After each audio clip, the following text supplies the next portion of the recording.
The Precambrian Eon, an eon whose name means before the Cambrian period, which covers almost 90% of the entire history of Earth.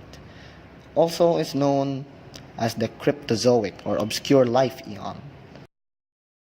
It has been divided into three areas: the Hadean, the Archean, and the Proterozoic.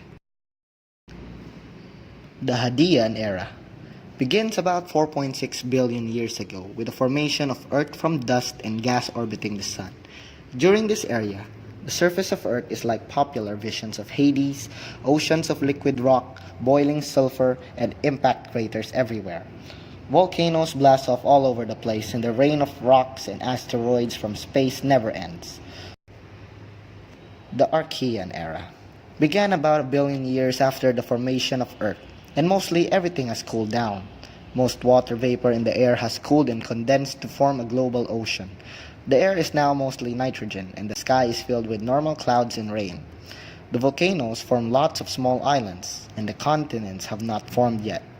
What about life? If you look closely, you will see evidence of blue-green algae floating in the ocean. That's all there is, just single-celled bacteria on the ocean. In fact, geologists have defined the beginning of the Archean era as the age of the oldest rocks on Earth we can still find today. The Proterozoic era began about 2 billion years after the formation of Earth and lasted about another 2 billion years. There are two supercontinents, one visible across the equator on this side of the Earth and another one on the other side.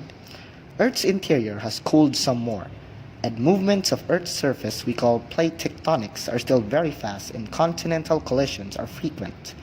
The centers or cores of the continents are now quite large and stable. In fact, geologists date the beginning of the Proterozoic era by the age of the oldest continental rocks that have not been reheated or chemically altered. Life is still found only in the ocean, but sometime around 1.7 billion years ago. Single-celled creatures appeared that had a real nucleus.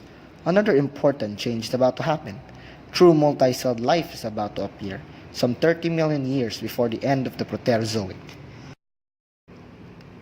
The atmosphere is about the same, mostly nitrogen with a little water vapor and carbon dioxide. But what's this? Free oxygen released by the algae floating in the oceans is beginning to collect in the air. Earth at this time is also very cold, with huge bluish glacial ice sheets visible across the supercontinent, even in the normally warm equatorial regions.